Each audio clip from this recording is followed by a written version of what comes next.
যিনি আপামর জনসাধারণের হৃদয়ের মধ্যমুকুটমণি, কীর্তন প্রারম্ভে সেই শচীনন্দন শ্রীমন মহাপ্রভুর চরণে জানাই অনন্ত কোটি প্রণাম।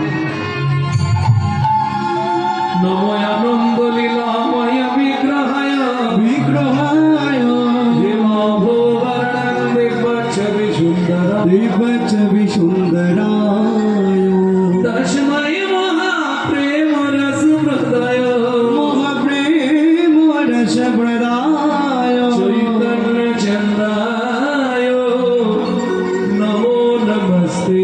শ্রী চৈতন্য চন্দ্রায় নমো নমস্তে।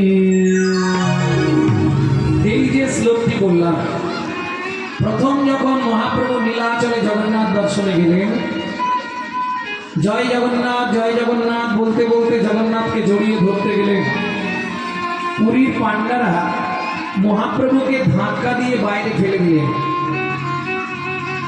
মহাপ্রভুর দেহটা মাটিতে পড়ার আগে তৎকালীন যুগে যে জগন্নাথের সেবক ছিলেন বাসুদেব সার্বভৌম ভট্টাচার্য মহাশয়, তিনি মহাপ্রভুকে কোলের মধ্যে ধরে নিলেন। এই মহাপ্রভুর দেহটা এসে যখন তার কোলে পড়ল, তিনি মহাপ্রভুর ওই রূপ দেখে সেইখানে দাঁড়িয়ে এই শ্লোকটি রচনা করলেন, আনন্দ লীলাময় বিগ্রহ। কেন? তোমার যত চিন্তা থাক, যত দুঃখ থাক, যত জ্বালা থাক, যত যন্ত্রণা থাক, যত কষ্ট থাক, একবার ওই মূর্তিটা দর্শন করলেই তোমার সব নির্মল হয়ে যাবে। আনন্দ লীলাময় বিগ্রহ দেবভূবরণং, সোনার মতো যার অঙ্গের বর্ণ, দিব্য ছবি। আমরা ছবি মানে বুঝি, আমরা মাঝে মাঝে ছবি তুলি, ছবি দেখি, কিন্তু জড়জাগতিক যত ছবি আপনি একবার দেখার পর 1 মাস 2 মাস 1 বছর 2 বছর 5 বছর 10 বছর মনে থাকবে, তারপর ভুলে যাবেন, না দেখলে আর চিনতে পারবেন না। মহাজন বলছে, সার্বভৌম ভট্টাচার্য মহাপ্রভু হলেন দিব্য ছবি। কেউ যদি একবার দেখে ফেলে, ওই এক জনম নয়, জনম জনম তার হৃদয় পটে আকার হয়ে যাবে। দিব্য ছবি সুন্দরায় তস্মৈ মহাপ্রেম রস প্রদায় চৈতন্য চন্দ্রায় নমঃ। এইবার চলুন মনোসংগীতার ব্রহ্মসংগীতার যে শ্লোকটি বললাম সেটা ব্যাখ্যা শুনব। চিরাদ দত্তাং নিজ গুপ্ত বিদ্বান। যারা শিক্ষিত সমাজ আছেন তারা একটু ধ্যান দিন। বিদ্বানটাকে আমি 3টে সমাজ করছি, বিদ্বান, নৈবিত্তম, উদ্বৃত্তম। উদ্বৃত্ত মানে বাঁচিয়ে রাখা, নৈবিত্তম মানে নিত্য প্রয়োজন, আর বৃত্তম মানে বৃত্তি, কর্ম বা কর্তব্য। উদ্বৃত্তম, আপনারা কাজ বাড়িতে খেতে যান তো? এই যে বিয়ে বাড়ি, পৈতে বাড়ি, শ্রাদ্ধ বাড়ি, কাজ বাড়িতে খেতে যাননি? প্রথম ব্যাচে কোনোদিনও খেতে বসতে না। কেন? প্রথম ব্যাচে খেতে বসলে খাবার দেয়, কিন্তু একটু টান টান করে দেয়। এটাকে বলা হয় উদ্বৃত্ত করা, যদি শেষে গিয়ে কম পড়ে যায়। বোঝা গেল তো? আরো সহজ করে বলছি, ধরুন বাবা মার 4টে ছেলে মেয়ে। বাবা অফিস থেকে বেরার সময় 4টে রাজভোগ নিয়ে এলো 4 ছেলে মেয়ের জন্য। মা কি করে, আধখানা করে 3 জনকে দেয়, আর 2.5টা লুকিয়ে রাখে ছোট ছেলে কিংবা ছোট মেয়েটার জন্য। কেন? দেখবেন ছোট ছেলে কিংবা ছোট মেয়ে এরা একটু বাবা মার ভালোবাসা বেশি পায়, তাই না? এরা খুব আদরে মানুষ হয়, কারণ এটা গাছের শেষ ফল, তো শেষ গুণন্তির ফল বলে এটা একটু ভালোবাসা বেশি পায়। কিছু মনে করবেন না। আর যে ছেলে মেয়েগুলো খুব আদরে মানুষ হয়, আদরে আদরে শেষে গিয়ে ওইটাই ব্যাস তৈরি হয়। বুঝলেন না? বিশ্বপিতার 4 ছেলে, সত্য, তেতা, দাপর, কলি। কলি কোন ছেলে? ছোট। অত্যাচারী, অনাচারী, ব্যভিচারী, ভ্রষ্টাচারী, কুলাচারী, কলি।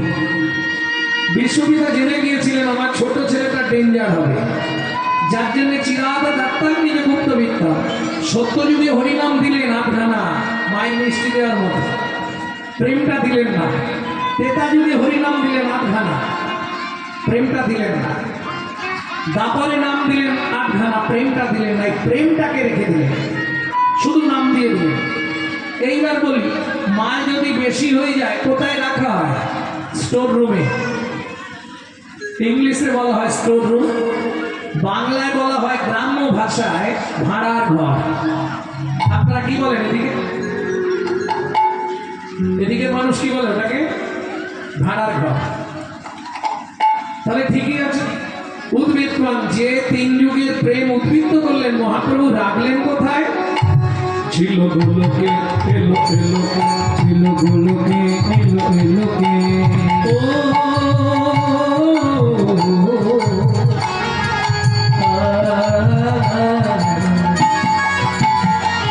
ছিল গোলকে এলো এলো, ছিল গোলকে এলো এলোকে, পেল গো লোকে নাম, পেল গো লোকে নাম, পেল গো লোকে নাম।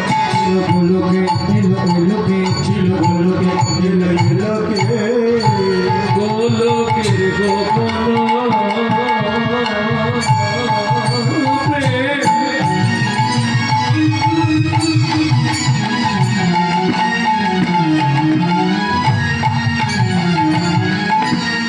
করিবারে দান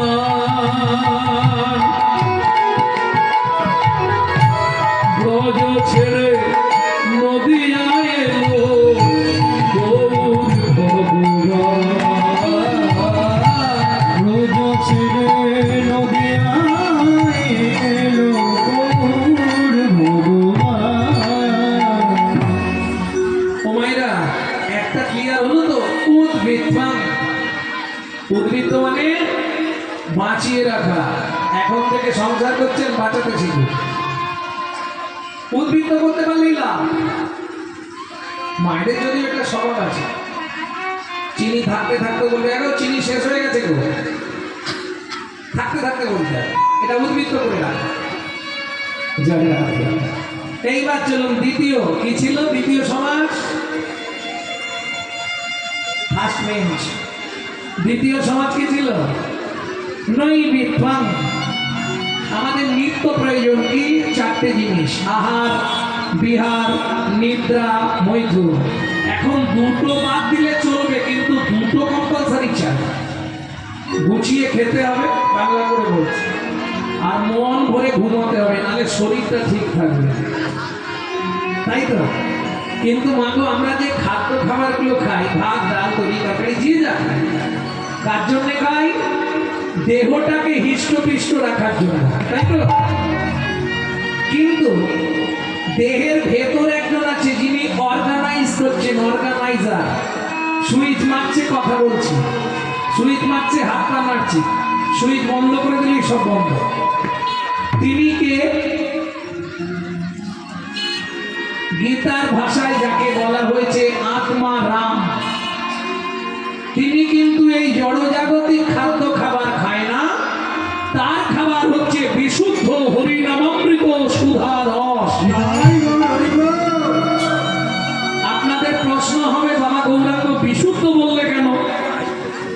জলকে ফিল্টার করলে শুদ্ধ হয়, শুদ্ধকে ফিল্টার করলে পরিশুদ্ধ হয়, পরিশুদ্ধকে ফিল্টার করলে বিশুদ্ধ হয়। হরিনাম শুনলে জীবের মঙ্গল হয়। যেমন দুধ খেলে শরীরের 32টা ভিটামিন যোগায়, কে বলছে? ডাক্তার বিধানচন্দ্র রায়। কিন্তু মাগো, দুধটা যদি বিড়ালের মুখ দেওয়া হয়, ও ভিটামিন হবে তো?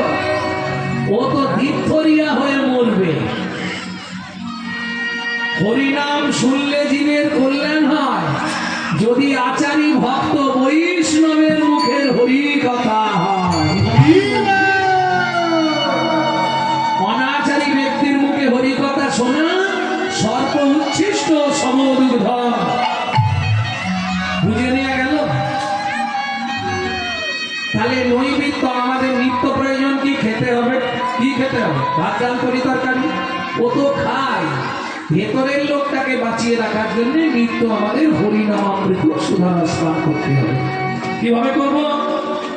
যখন চৈতন্য চরিতামৃত লিখছেন কৃষ্ণদাস কবিরাজ গোস্বামী ঠাকুর মহাশয়, মহাপ্রভু সত্যাদেশ দিলেন কৃষ্ণদাসকে, তুমি যা কথা লিখছ আমি সেই। শোনো, জীবের নৈতিক কর্তব্যের জন্য চৈতন্য চরিতামৃতের আদিলীলা 6টা লাইন একটু মোটা কালি দিয়ে লিখে দাও। দেখবেন এখনো লেখা আছে, খুলে পড়ে নেবেন।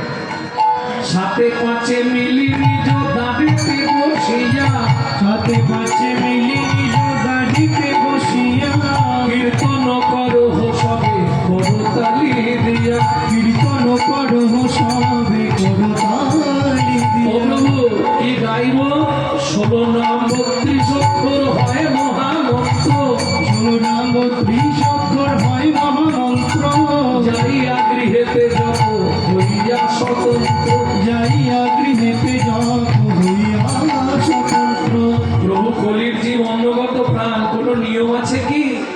মহাপ্রভু বললেন কোনো নিয়ম নাই, খাইতে শুইতে না লবে যথা কথা, খাইতে শুইতে না লবি যথা কথা, স্থানে কাল পাত্র নাই নিয়ম বিধি তথা, স্থানে কাল পাত্র নাই নিয়ম বিধি তথা, সময় পেলেই গাইবে, সময় পেলেই গাইবে, সময় পেলেই গাইবে, সময় পেলেই গাইবে, কামনা দূরে যাবে, সময় পেলেই গাইবে, কামনা দূরে তোমার বিমানন্দের উদয় হবে,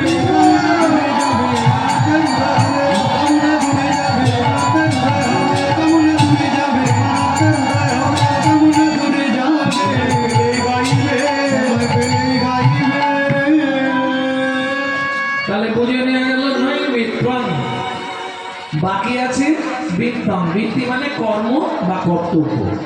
কিং কর্তব্য বিমূঢ়, আমি যে মানুষ হয়ে জন্মালাম, আমার জীবনের কর্তব্য কি?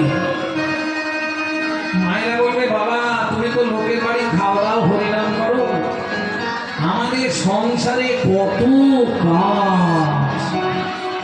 ও মায়েরা রাগ করবেন না, পশুদেরও তো সংসার আছে তাই না?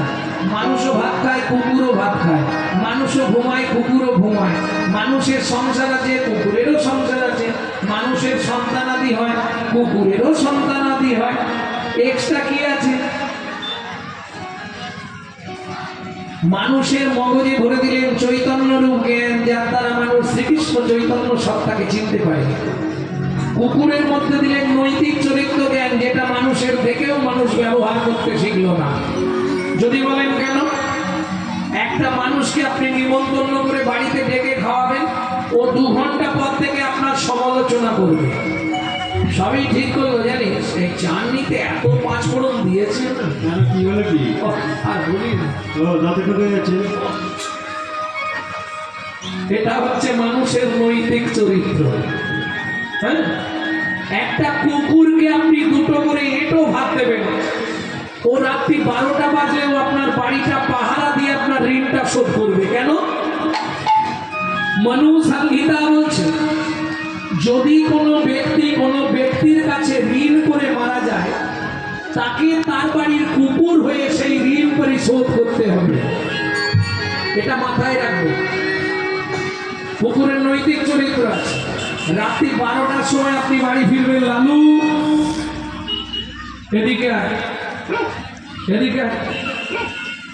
ও বলতে পারবে না, কিন্তু আওয়াজ করবে, পা চাটবে, লেজ নাড়বে। চলুন সংলাপ কি বলতে শুনে নিন, যেটা আপনারা ইউটিউবে শোনেন, কাটা কাটা একটু একটু শোনেন, ওটা একসঙ্গে পুরো সংলাপটা করে দিচ্ছি, শুনুন। পশু জাতি বুঝতে পারে, বলতে যাবে না, জানি না মানব জাতি জেনে বুঝেও মেনে চলে না, মানব জাতি জেনে বুঝেও মেনে চলে না,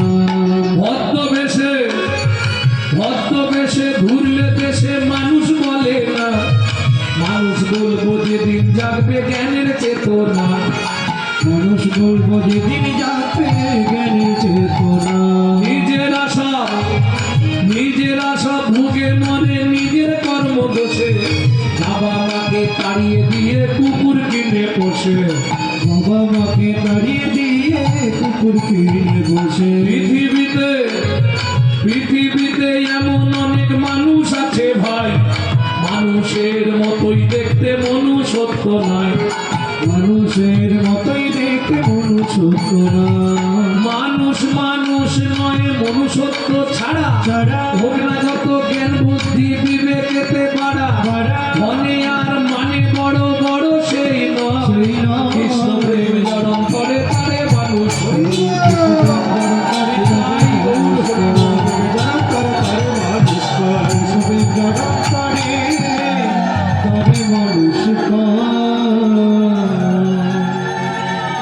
তাহলে আমার নৈতিক চরিত্রটা কি হবে? কে তোমার আপন?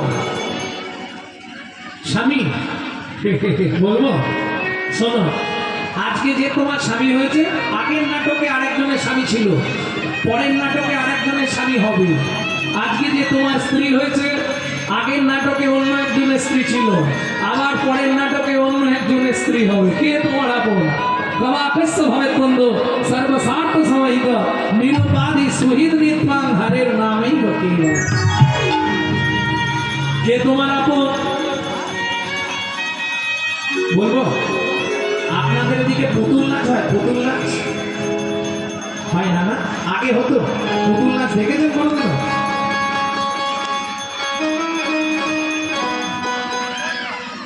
সব অভিনয় অভিনয় অভিনয় অভিনয়, বোঝেন তো? যাত্রা থিয়েটারে অভিনয় হয় না? কে রাজা সাজে, কে মন্ত্রী সাজে, অভিনয়। এই সংসারটাও একটা অভিনয়। বারবার বলতে থাকুন, আপনি উত্তর পেয়ে যাবেন। অভিনয় অভিনয় অভিনয়।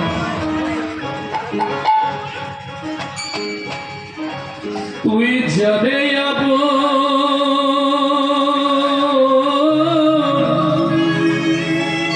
ভাবলি রে মন, তুই জানে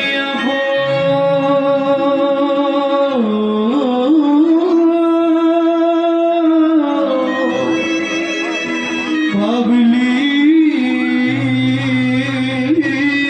রে মন, সে তো আপন নয়।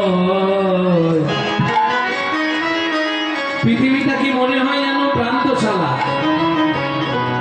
আসো আর চলে যাও। এই পৃথিবী প্রান্ত